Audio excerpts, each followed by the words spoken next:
પરંતુ હવે આપણી સાથે જોડાઈ ગયા છે નોવામાં પ્રોફેશનલ ક્લાયન્ટ્સ ગ્રુપના સાગર દોશી. ગુડ મોર્નિંગ સાગર. સાગર, માર્કેટની અગર આપણે વાત કરીએ છીએ તો ડેફિનેટલી યુએસમાં જે હવે ઇલેક્શનની તૈયારી જોરશોરમાં ચાલી રહી છે અને જે હિસાબે તેના અનુમાન પણ આપણે જોઈ રહ્યા છીએ, તો ત્યાં એમ કહી શકાય કે ત્યાંનું જે ઇમ્પેક્ટ જે છે તે ક્યાંક ને ક્યાંક પૂરા ગ્લોબલ સંકેતો પર આપણને ડેફિનેટલી ક્યાંક ને ક્યાંક જોવા તો મળી જ રહ્યો છે. પરંતુ સૌથી અગત્યની વાત છે, એક તરફ કરન્સી જે છે તે રેકોર્ડ લો ના સ્તર પર નજીક છે અને બીજી તરફ બ્રેન્ટ ક્રૂડ જે સૌથી વધુ ઇમ્પેક્ટફુલ છે, જે કે $70 નીચે હવે પહોંચી ગયું છે, એટલે લગભગ 33 મહિનાની નીચે આ પહોંચી ગયું છે અને ક્યાંક ને ક્યાંક માર્કેટનો એને આપણને એક સપોર્ટ પણ મળતો જોવા મળી રહ્યો છે. અને લાસ્ટ વીક જ્યારે તમે વાત કરી હતી ત્યારે તમે મને કહ્યું હતું ક્લિયર, તમે પૂરા દર્શકોને કહ્યું હતું કે મિડ કેપ પર વધુ ફોકસ જોવા મળશે અને આ પૂરા વીકમાં આપણે એ જ જોઈ રહ્યા છે કે મિડ કેપ અને સ્મોલ કેપ જ સૌથી આઉટ પરફોર્મ અત્યારે આપણને પ્રદર્શન આપી રહ્યા છે. તો હવે અહીંયા માર્કેટને તમે કેવી રીતે જોવો છો? સો ઓવરઓલ આપણે પાછું ગ્લોબલ રિવાઇઝ કરી લઈએ કે ગ્લોબલ માર્કેટમાં શું ચાલી રહ્યું છે.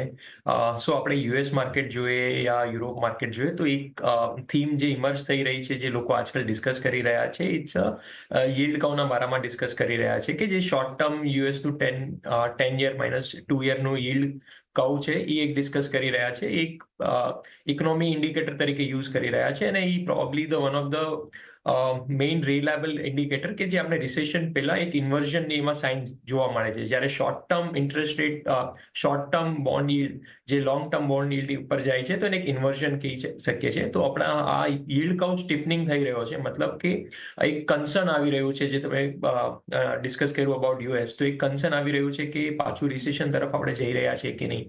જો આપણે ઓવરઓલ જોઈએ, સો તમે ક્રૂડની વાત કરી તો યીલ્ડ કર્વ તો એક સાઇન આપી જ રહ્યું છે કે હવે આ એક નેરો થઈ રહ્યું છે અને માર્કેટ પ્રોબેબલી એક ફેક્ટર જોઈ રહ્યું છે કે આનાથી આપણે પ્રોબેબલી પ્રાઇસમાં કટ જોઈ શકીએ છીએ. હવે આપણે સેકન્ડલી જોઈએ કે કોમોડિટીમાં શું ચાલી રહ્યું છે.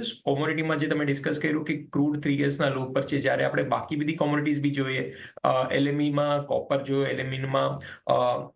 એલ્યુમિનિયમ જોયું, તો ઇટ્સ ઓલમોસ્ટ બધા ઉપરના પ્રાઇસથી સારું એવું કરેક્ટ થઈ ચૂક્યા છે. 20-25% કાઇન્ડ ઓફ કટ આપણે જોઈ ચૂક્યા છે ઓલરેડી.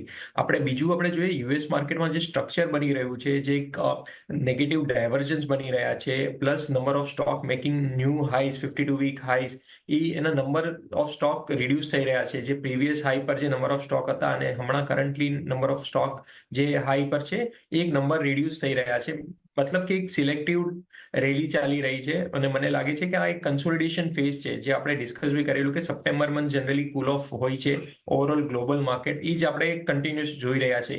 ઇનફેક્ટ આપણે નિફ્ટીમાં બી સેમ જોયું છે કે 25,300-350 હાઈ બન્યા પછી આપણે 24,800 જોયું ને હમણાં આપણે ઇન બિટવીન બંનેની રેન્જની વચ્ચે 25,050 અરાઉન્ડ ટ્રેડ કરી રહ્યા છે. બટ ઓવરઓલ થીમ જોઈએ, સો મને લાગે છે અગર આપણે ટોપ 10 નિફ્ટીના સ્ટોક જોઈએ ને ટોપ 50 જે એક રેશિયો બનાવીએ ટોપ 10 વિઝાવિઝ નિફ્ટી 450 સ્ટોક, તો ટોપ 10 જે વેલ્યુએશન છે પ્રાઇસ વાઇઝ એ 2017-18ના પ્રાઇસ વેલ્યુએશન પર આવી ગયા છે. તો મને લાગે છે કે હવે આગળ જઈને કન્ટિન્યુએશન લાગે છે કે લાર્જ કેપમાં ફોકસ આવવાના ચાન્સીસ હાઈ છે. સ્પેશિયલી એમાં બી અગર આપણે નિફ્ટી વર્સિસ બેંક નિફ્ટીનો ચાર્ટ જોઈએ તો bank Nifty is more favourable risk reward wise. તો મને લાગે છે કે કન્ટિન્યુએશન હવે અહીંથી જે પીએસયુ આપણે કરેક્ટ થઈ ચૂક્યા જોયા છે, પ્રાઇવેટ બેંક કરેક્ટ થઈ ચૂક્યા જોઈ શકાય, તો એમાં એક સારું એટ્રેક્શન આવી શકે છે. સો જો આપણે મિડ કેપ અને સ્મોલ કેપમાં ફોકસ કરવું હોય તો આપણે પીએસયુ સ્ટોક બેન્કિંગ જોઈ શકીએ છીએ અને લાર્જ કેપમાં ફોકસ કરવું હોય તો લાર્જ કેપ બેન્કિંગ જોઈ શકીએ છીએ. આ એક એટ્રેક્ટિવ વેલ્યુએશન પર આવી ગયા છે સ્ટોક. તો મને લાગે છે કે ગોઈંગ ફોરવર્ડ પીએસયુ બેંક અને પ્રાઇવેટ બેંક પર ફોકસ રાખીને આપણે ચાલવું જોઈએ. સો ઓવરઓલ થીમ છે કે 3-4% હજી બી અગર કરેક્શન આવે છે તો આપણે એક સારા એવા પ્લેસ્ડ પર છીએ. જે હમણાં રિસેન્ટ કરેક્શન આવ્યું છે એ 20 ડીએમનું સ્મોલ કેપ અને મિડ કેપમાં 20 ડીએમનું રીટેસ્ટ છે અને ત્યાંથી જ આપણે પુલ બેક જોયા છે અને લાર્જ કેપમાં હજી આપણે 20 ડીએમ ટેસ્ટ નથી કરી. તો અગર પ્રોબેબલી 20 ડીએમએ 24,600 અરાઉન્ડના લેવલ પર છે, અગર આ લેવલ આવે છે તો એક સારું એવું બાઇંગ ઇમર્જ થઈ શકે છે. ઓકે, તો ખાસ કરીને અહીંયા હવે મિડ કેપ અને સ્મોલ કેપમાં ખાસ કરીને પીએસયુ બેંક્સ અને લાર્જ કેપમાં લાર્જ કેપ કંપનીઓ અને લાર્જ કેપ બેંક્સ છે તેના પર વધુ ફોકસ આપવાની વાત કરી રહ્યા છે અને ઓવરઓલ પોઝિટિવ ઝોન તરફ જ સાગરને અત્યારે પૂરું માર્કેટ લાગી રહ્યું છે. પરંતુ લઈને નાનકડો બ્રેક બાદ આપણે ડિસ્કસ કરશું ફાર્મા સેક્ટર્સ પર.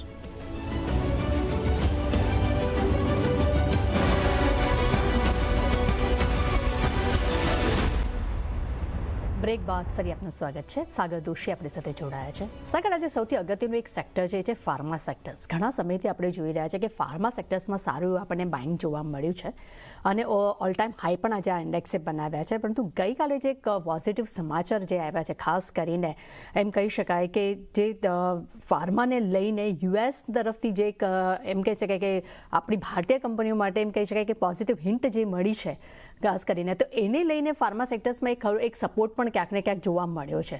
તો ઓવરઓલ ફાર્મા સેક્ટર્સને તમે કેવી રીતે જોવો છો અને અહીંયા હવે આટલા લેવલ્સ પર હજી પણ કોઈ એવી કંપની જે તમારી પસંદગીમાં જોવા મળી શકે ખરીદી માટે? ઓવરઓલ અગર આપણે ફાર્મા સેક્ટરની વાત કરીએ તો ફાર્મા સેક્ટરમાં આપણે જે તેજી જોઈ છે એ હજી બી કન્ટિન્યુએશન લાગી રહી છે. હમણાં 23,400ના લેવલ પર ફાર્મા ઇન્ડેક્સ ટ્રેડ કરી રહ્યું છે. હવે જ્યારે આનું સેક્ટરનું હું ઇક્વલ વેટેડ ચાર્ટ જોઉં છું, જ્યારે લાર્જ કેપ અને મિડ કેપનું, large cap equal weighted vis-a-vis mid cap equal weighted pharma ઇન્ડેક્સના, તો આ બધા ચાર્ટ તેજીના સંકેત કરી રહ્યા છે. મતલબ કે આ બ્રોડ બેઝ તેજી છે, મતલબ કોઈ સિલેક્ટિવ કાઉન્ટર પાર્ટિસિપેટ કરીને ઇન્ડેક્સ નથી ચલાવી રહ્યું. ઓવરઓલ આ એક સારું એવું તેજીનું સાઇન છે. હવે આપણે કાઉન્ટર સ્પેસિફિક વાત કરીએ તો ઓરો ફાર્મા, ગ્લેનમાર્ક આ એક સારા એવા કરંટ પ્રાઇસ પર બી સારા એવા પ્રાઇસ પર ટ્રેડ થઈ રહ્યા છે. ઓરો ફાર્મા 1530ના લેવલ પર ટ્રેડ થઈ રહ્યો છે હમણાં. મને લાગે છે આ 1500ના સપોર્ટથી ઉપરમાં આપણે 1700 1750 સુધી બી જોઈ શકીએ છીએ. જ્યારે આપણે ગ્લેનમાર્કની વાત કરીએ તો ગ્લેનમાર્કમાં આપણે રિસેન્ટલી નવા હાઈ જોયા છે. અગર આપણે પોઝિશનલી વાત કરીએ તો 1618 1670ના લેવલ પર અને એક પોઝિશનલી લોંગ કરીને આપણે 2000 સુધીના ટાર્ગેટ જોઈ શકીએ છીએ અને જે નીચેમાં સ્ટોપ લોસ રાખવાનો છે એ 1550નો રાખવાનો છે. સો ઓવરઓલ કાઉન્ટર વાઇઝ અને જે રેલી જોઈ છે આ કન્ટિન્યુએશન અપટ્રેન્ડ છે. એની ડીપ એટલે 3-4% અગર કોઈ બી કાઉન્ટરમાં ડીપ આવે છે તો એક રિવર્સલ પર આપણે લોંગ કરવાની ટ્રાય કરી શકીએ છીએ. ઓવરઓલ મિડ કેપ ફાર્મા બી એક સારું એવું મોમેન્ટમ પ્લેસ છે. તો આપણે મિડ કેપ ફાર્મામાં બી સ્ટોકમાં જેમાં બી નવા ફ્રેશ બ્રેકઆઉટ આવી રહ્યા છે, જેમ કે બાયોકોન છે, સંજીન છે, તો આ બધા કાઉન્ટરમાં સિન્જીન, સો આ બધા કાઉન્ટરમાં એક ફ્રેશ બ્રેકઆઉટ આવી રહ્યા છે. તો આ કાઉન્ટરને જોવા જોઈએ કરન્ટલી. ઓકે, તો સાગર તરફથી ખાસ કરીને નિફ્ટી ફાર્મા ઇન્ડેક્સ માટે તો પોઝિટિવ વ્યૂ છે જ, પરંતુ લાર્જ કેપ કંપનીઓમાં ઓરોબિંદો ફાર્મા અને ગ્લેનમાર્ક ફાર્મા બંને જ માટે તે ઉપરના સારા એવા ટાર્ગેટ્સ પણ આપી રહ્યા છે. ઓરોબિંદો ફાર્મા માટે 1750 અને 2700 સુધીના આપી રહ્યા છે, ત્યારે ગ્લેનમાર્ક ફાર્મા માટે તેઓ 2000 સુધીના પણ લક્ષ્ય આપી રહ્યા છે. અને ત્યાં આગળ મિડકેપ કંપનીઓની અગર વાત કરીએ છીએ તો લગભગ બાયોકોન અને સિન્જીન જેવા કાઉન્ટર તેમની પસંદગીના રડારમાં જોવા મળી રહ્યા છે. અને ડેફિનેટલી ફાર્માને લઈને અગર કંપની જે છે તે અગર બીજા દેશને અગર જે બાયો સિક્યોર કરીને જે એક્ટ જે છે તેને લઈને અગર જો ખુલાસો થયો છે અને ચીનમાંથી અગર તે લોકો ત્યાંથી અગર ઉત્પાદન ઓછું કરે છે, ત્યાંથી અગર એમ કહી શકાય કે ત્યાંથી જે કંપનીમાંથી જે પ્રોડક્ટ ખરીદે છે અગર જો ઘટે છે, તો આમાં ખાસ કરીને ભારતીય કંપનીઓને વધુ ફાયદો થઈ શકે છે. એમાં બાયોકોન, સિન્જીન જેવા કાઉન્ટર્સ છે જેને એક સારો ફાયદો પણ આવનારા સમયમાં જોવા મળી શકે છે. સર, ત્યારબાદ નજર કરીએ હવે સુઝલોન પર. આજે સેકન્ડ ડે છે કે ત્યાં આપણને એક અપર સર્કિટ જોવા મળી છે સુઝલોન પર, અને ડેફિનેટલી કંપનીને 3 અલગ અલગ ડિફરન્સ મોટા ઓર્ડર્સ મળ્યા છે, જેને એક ઇમ્પેક્ટ છે અને પોઝિટિવ બ્રોકરેજ રિપોર્ટ પણ આવ્યા છે, તેનું ઇમ્પેક્ટ આપણે જોઈ રહ્યા છે. તો સુઝલોન પર હવે અહીંયા તમને કેવી ચાલ લાગી રહી છે? સુઝલોન આપણે જે રિસેન્ટલી હાઈ બનાવ્યા છે અરાઉન્ડ 80ની ઉપરના 84-85ના, ત્યારથી આપણે એક કરેક્શન જોયું ટુવર્ડ 72, ઓલમોસ્ટ 10%ના કરેક્શન પછી પાછી એક રેલી સ્ટાર્ટ થઈ છે. આપણે હિસ્ટોરિકલ બી જોઈએ તો આ કાઉન્ટરમાં 10%નું 10-15%ના કરેક્શન પછી એક સારું એવું મોમેન્ટમ પકડી રહ્યું છે. તો આ ટ્રેન્ડ કન્ટિન્યુએશન થવાના ચાન્સીસ છે. અને જે ઉપરમાં લેવલ જે જોવા મળી શકે છે આ કાઉન્ટરમાં મિનિમમ 93-94ના શોર્ટ ટર્મમાં જોવા મળી શકે છે. ઓવરઓલ કાઉન્ટરમાં અગર આપણે લોંગ ટર્મની વાત કરીએ તો આપણે ઉપરમાં 130-140 સુધીના બી આપણે એક ટાર્ગેટ જોઈ શકીએ છીએ, જેમાં મિનિમમ પ્રાઇસ બેન્ડમાં જે સ્ટોપ લોસ રાખવાનો છે એ 72ના ક્લોઝિંગનો રાખવાનો છે. અને ઉપરમાં આપણે 140 પોઝિશનલ માટે જોઈ શકીએ છીએ. જે લોકો શોર્ટ ટર્મ માટે ટ્રેડિંગ કરવું હોય એ લોકો માટે 76-77નો સ્ટોપ લોસ બી ઇનફ છે. અને ઉપરમાં 94-95ના ટાર્ગેટ આપણે જોઈ શકીએ છીએ. ઓકે, તો સાગર તરફથી ખાસ કરીને સુઝલોનમાં અગર તમારે શોર્ટ ટાઈમ માટે અગર જોઈએ છે તો તમારે 76-77નો તમે સ્ટોપ લોસ રાખી શકો છો. ઉપર ટાર્ગેટ્સ તમને 97 સુધીના જોવા મળી શકે છે. અને અગર તમે લાંબા ગાળા માટે અગર તમે પોઝિશન્સ રાખશો તો તમને 130-140 સુધીના પણ લેવલ્સ તમને જોવા મળી શકે છે. ત્યાં તમારે સ્ટોપ લોસ રાખવાનો રહેશે 72નો. સાગર, ત્યારબાદ નજર કરીએ પૂરા મારી નજર છે એકચ્યુઅલી હોટલ સેક્ટર્સ પર અને ટૂર એન્ડ ટ્રાવેલ સેક્ટર્સ પર. ડેફિનેટલી અત્યારે હવે જોઈ રહ્યા છે કે હવે વેકેશનની સિઝન હવે નજીક છે અને ક્યાંક ને ક્યાંક ટ્રાવેલ હવે વધશે, ડિમાન્ડ્સ પણ વધશે એને લઈને. ખાસ કરીને ઓટો ડિમાન્ડ્સ પણ આપણને જોવા મળી શકે છે, ટૂર ટ્રાવેલ્સની ડિમાન્ડ્સ જોવા મળી શકે છે. તો પૂરા આ ઓવરઓલ સેક્ટર્સ પર તમારી કેવી નજર છે કે જેમાં ખાસ કરીને હોટલ પ્લસ આપણે ટુરિઝમ સેક્ટર્સ જોઈ લઈએ? અને બીજી તરફ લેમન ટ્રી પણ મારા ફોકસમાં છે, કારણ કે કન્ટિન્યુ હું જોઉં છું લાસ્ટ 1 મહિનાથી લેમન ટ્રીઝને રોજ એક નવા તેઓ કરાર કરી રહ્યા છે, નવી પ્રોપર્ટીઝ તેઓ પરચેસ કરી રહ્યા છે. ખાસ કરીને તેમને સૌથી પહેલાં દિલ્હી કર્યું, બેંગ્લોર કર્યું, ગુજરાત કર્યું અને હવે તેઓ મુંબઈમાં પણ તેમને પોતાની પ્રોપર્ટીઝ પરચેસ કરી છે ને જ્યાં તેઓ FY25 સુધીમાં નવા એ લોકો ઇન્વેસ્ટમેન્ટ પણ એટલે એમ કહી શકાય કે હોટલ તેમની શરૂ પણ થઈ જશે. તો ઓવરઓલ તમારો શું મત બની રહ્યો છે પૂરા સેક્ટર્સ અને લેમન ટ્રી માટે? સો ઓવરઓલ સેક્ટરની વાત કરીએ તો આ સેક્ટરમાં થોડું મિક્સ પિક્ચર છે. જેમ કે તમે લેમન ટ્રીની વાત કરો છો તો ફોર એક્ઝામ્પલ હમણાં ટેકનિકલી એક સાઇડવેઝ રેન્જમાં ફસાયેલું કાઉન્ટર છે. જ્યાં સુધી એનું નવું ફ્રેશ બ્રેકઆઉટ નથી આવતું તો એ હજી કન્સોલિડેશન ફેઝમાં રહી શકે છે. જ્યારે અધર સ્ટોક જેમ કે ઓરિએન્ટલ હોટલ છે એ ઓલરેડી નવા ફ્રેશ બ્રેકઆઉટ પછી ચાલી ચૂકેલા સ્ટોક છે. મને લાગે છે એક ફ્રેશ બ્રેકઆઉટ આવ્યા કરતાં જે કન્ટિન્યુએશન ટ્રેન્ડ છે જેમાં ઓરિએન્ટલ હોટલ 175ના લેવલ પર ટ્રેડ કરી રહ્યું છે, આપણે કન્ટિન્યુએશન આને જોઈ શકીએ છીએ ને ઉપરમાં 200-220ના ટાર્ગેટ જોવા મળી શકે છે.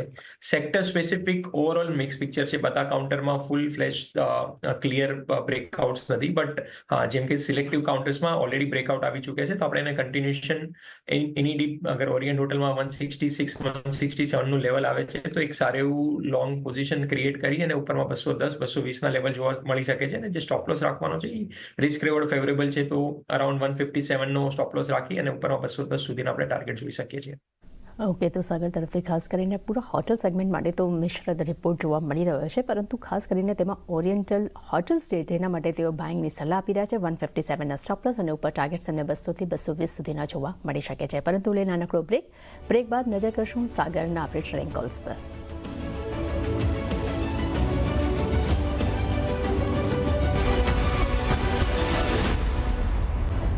બ્રેક બાદ ફરી આપનું સ્વાગત છે. સાગર દોશી આપણી સાથે જોડાયા છે. સમય થયો છે ટ્રેડિંગ કોલ્સ જાણવાનો. સાગર, આપણે ટ્રેડિંગ કોલ્સ જાણીએ તે પહેલાં હું જણાવું કે લાસ્ટ વીક તમે પ્રિઝમ જોન્સનનો તમે ટ્રેડિંગ કોલ્સ આપ્યો હતો. એક વીકમાં આ કાઉન્ટરે 22%ના રિટર્ન્સ આપ્યા છે. Congratulation sir. અને આજે તો ઓલ ટાઈમ હાઈ પર પહોંચી ગયો છે. અત્યારે જોઈ રહ્યો છે કે ઓલ ટાઈમ હાઈ પર અત્યારે પણ ડે હાઈ પર અત્યારે કારોબાર કરી રહ્યો છે.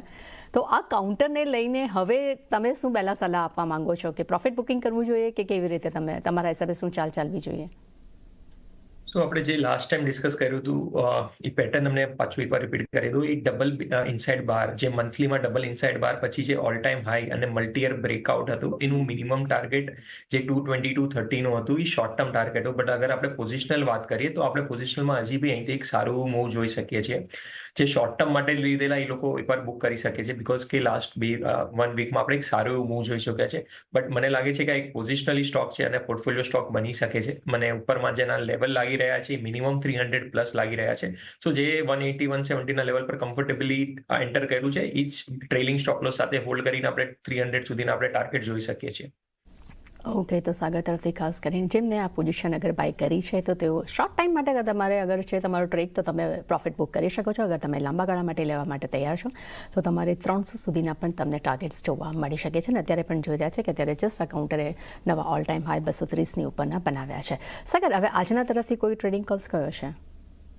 આજે આપણે એક FCL ડિસ્કસ કરશું, જે ફિનોટેક્સ કેમિકલ કરીને જે 385ના લેવલ પર ટ્રેડ કરી રહ્યું છે કરન્ટલી. આ સિમિલર પેટર્ન છે જે આપણે પ્રિઝમમાં જોયેલી. Double inside bar on monthly chart, 20 DMAs, 50 DMAs, recent breakout ઉપરથી ફોલિંગ ટ્રેન્ડ લાઇન, જે કન્સોલિડેશન પેટર્નનું બ્રેકઆઉટ આવી રહ્યું છે. મને લાગે છે આ કાઉન્ટર કરંટ પ્રાઇસ પર લઈ 385ના લેવલ પર લઈને આપણે ઉપરમાં 440-430ના મિનિમમ ટાર્ગેટ જોઈ શકીએ છીએ. રિસ્ક રિવોર્ડ બી ફેવરેબલ છે. આમાં જે સ્ટોપ લોસ રાખવાનો છે એ આપણે 370નો ક્લોઝિંગ સ્ટોપ લોસ રાખીને આપણે ઉપરમાં એકવાર 440 સુધીના ટાર્ગેટ જોઈ શકીએ છીએ. આ ઇનિશિયલ શોર્ટ ટર્મ ટાર્ગેટ છે. મને લાગે છે કે એની પછી આ એક લેવલ આવ્યા પછી પાછું એકવાર ડિસ્કસ કરીશ શકીએ છીએ કે આગળ આપણે આનો સ્ટોકનું શું કરવું જોઈએ. બટ ઇનિશિયલ જે ટાર્ગેટ આવી રહ્યા છે 430 440 સુધીના આવી રહ્યા છે. Within a 1 week I think આ ટાર્ગેટ આવી જવા જોઈએ.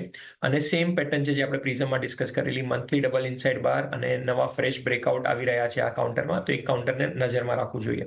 સેકન્ડ કાઉન્ટર છે જે આપણે ડિસ્કસ કરેલું ઓવરઓલ થીમ કે હવે આપણે થોડું ટિલ્ટ PSU બેંક તરફ થવું જોઈએ, તો આગળ PNB સ્ટોક જોઈએ જે 140ના હાઈ બનાવ્યા પછી જે રિસેન્ટ 107ના હાઈ લો બનાવ્યા છે, જે ઓલમોસ્ટ 30% કાઇન્ડ ઓફ કરેક્શન આવી ચૂક્યું છે આ કાઉન્ટરમાં. સો શોર્ટ ટર્મમાં આ પોર્ટફોલિયો સ્ટોક છે, રિસેન્ટલી રિટેસ્ટ કર્યું છે જેના પ્રીવિયસ બ્રેકઆઉટ હતા. તો મને લાગે છે આ એક કાઉન્ટર આપણે પાછું ફોકસમાં લઈને ઉપરમાં 125 127ના ટાર્ગેટ જોઈ શકીએ છીએ. જે સ્ટોપ લોસ રાખવાનો છે 104નો રાખવાનો છે અને ઉપરમાં 125 to 127ના ટાર્ગેટ જોઈ શકીએ છીએ. તો આપણે બે સ્ટોક ડિસ્કસ કર્યા છે, એક FDC અને એક PNB. આ બંને પોઝિશનલ અને શોર્ટ ટર્મ બંનેમાં સારા લાગી રહ્યા છે. ઓકે, તો સાગર તરફથી આજે આપણને બે ટ્રેડિંગ કોલ્સ જોવા મળી રહ્યા છે. પહેલું છે FTC, જેના પર તમને 440થી 430 સુધીના તમે ટાર્ગેટ્સ જોઈ શકો છો, અને બીજું કાઉન્ટર છે PNB, જેમાં ઉપર ટાર્ગેટ્સ તેઓ 125 127ના રાખી રહ્યા છે અને તમારે સ્ટોપ લોસ રાખવાનો રહેશે 104નો. સાગર, ત્યારબાદ નજર કરીએ પૂરા ઓટો સેક્ટર્સ પર. ઓટો સેક્ટર્સમાં અત્યારે આપણે જોઈ રહ્યા છે કે જેવી રીતે હવે ટાટા મોટર્સે પોતાના પ્રાઇસ ઘટાડ્યા છે, મારુતિ સુઝુકીએ પણ એક ઓફર આપી છે, ત્યાં તેઓ પણ પોતાના તરફથી પ્રાઇસ ઘટાડી રહ્યા છે. ડેફિનેટલી આવનારા સમયમાં ડિમાન્ડ વધવાની એક અપેક્ષાઓ પણ છે. પણ મારો સવાલ એ છે કે 4 વ્હીલર્સની કમ્પેરેટિવલી શું 2 વ્હીલર્સ સેગમેન્ટમાં હવે આપણને સારું એવું બાઇંગ જોવા મળી શકે છે? ડેફિનેટલી હવે જે તહેવારોની સિઝન આવે છે એટલે ત્યારે ડિમાન્ડ તો વધશે જ. સો ઓવરઓલ આપણે સેક્ટરની વાત કરી લઈએ તો સેક્ટરમાં એક કન્સોલિડેશન ચાલી રહ્યું છે લાસ્ટ 3 મંથ્સથી, અને ડિસ્ટ્રીબ્યુશન પેટર્ન બી લાગી રહી છે જે હિસાબથી જે રન થયું હતું આ સેક્ટરમાં. બટ તમે જે કીધું, હા ઓબ્વિયસલી કે 2 wheeler looks better than 4 wheeler, તો એક છે. બટ ઓવરઓલ જ્યારે સેક્ટરમાં એઝ અ સેક્ટરમાં તેજી નથી લાગી રહી, તો for the time Bing overall avoid કરીને આપણે ટિલ્ટ થવું જોઈએ. અને આ જ્યારે નવા ફ્રેશ રિવર્સલ પેટર્ન બનાવે ત્યારે આ કાઉન્ટરને જોવું જોઈએ. મને લાગે છે હમણાં 25,300ના લેવલ પર ઓટો ઇન્ડેક્સ ટ્રેડ કરી રહ્યું છે. આજે 24,000ની નિયર બાય આવે છે, ત્યારે સેક્ટરને પાછું આપણે ધ્યાનમાં રાખવું જોઈએ. કે તો હાલમાં અવોઇડની સલાહ આપણને પૂરા ઓટો સેક્ટર્સમાં મળી રહી છે. ત્યારબાદ સાગર, નજર કરીએ વોડાફોન આઈડિયા પર. આપણે જોયું કે ગવર્મેન્ટ સેસનો જે રિપોર્ટ આવ્યો તેને 2.5 રૂપિયાના ટાર્ગેટ્સ આપ્યા. ત્યારબાદ આ કાઉન્ટરમાં આપણને 16 રૂપિયાથી એક શાર્પ ડિક્લાઇન તરફ કારોબાર થતો જોવા મળ્યો છે, અને લગભગ તેને 12.80ના લો પણ આપણે જોયા છે. પરંતુ હવે એક પોઝિટિવ સમાચાર આવ્યા છે કે ખાસ કરીને બિરલા ગ્રુપ તરફથી જે બાઇંગ આવ્યું છે અને જે બીજા પ્રમોટર્સે પણ અહીંયા ખરીદારી કરી છે, અને ત્યારબાદ અહીંયા આપણે જોઈ રહ્યા છે કે સારું નીચલા સ્તરેથી એક આપણને એક રિકવરી જોવા મળી છે. તો વોડાફોન આઈડિયાને લઈને આપનો શું મત બની રહ્યો છે હવે અહીંયા? સો અગર આપણે એન્ટાયર યરની જે પેટર્ન જોઈએ તો ઉપરમાં આપણે 18.5 અને નીચેમાં જે બોટમ અરાઉન્ડ 12.5ના લેવલ આપણે ઓલમોસ્ટ 3 ટાઈમ્સ જોયા છે. 18.5થી 12.5 આવ્યું છે, પાછું 18.5થી 12.5 આવ્યું છે. તો આ એક સાયક્લિકલ પેટર્ન અને આ એક રેન્જ કહી શકીએ કે લાર્જર રેન્જ, બીકોઝ કે 18 અને 12 અને base of 12 is very high range, મતલબ 50%ની રેન્જ થઈ ગઈ છે ઓલમોસ્ટ.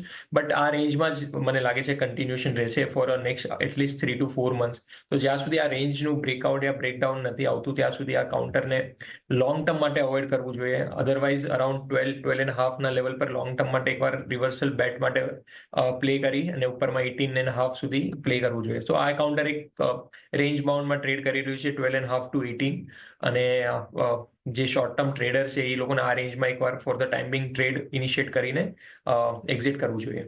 ઓકે, તો વોડાફોન આઈડિયા માટે ખાસ કરીને અગર જો કોઈની પોઝિશન લેવી છે તો 12.50ના સ્ટોપ લોસ સાથે તમે ખરીદી કરી શકો છો. 18.50 સુધીના તમને લેવલ્સ જોવા મળી શકે છે. જણાવી દઉં કે એક મહિનામાં અગર વોડાફોન આઈડિયાનો અગર તમે ચાર્ટ પણ જુઓ તો લગભગ 13.5%ના નેગેટિવ રિટર્ન્સ આપણને આ કાઉન્ટરમાં પણ જોવા મળ્યા છે. અને ઓવરઓલ ઊંચાઈના અગર ઉચ્ચતમ સ્તરથી વાત કરું તો 30%ના નેગેટિવ રિટર્ન્સ પણ આપણને આ પૂરા કાઉન્ટર પર જોવા મળ્યા છે. સાગર, આપણે ઘણા બધા શેર્સ વિશે ડિસ્કશન કર્યું છે, આપણા ટ્રેડિંગ કોલ્સ પણ જાણ્યા છે. આપના તરફથી ડિસ્ક્લેમર.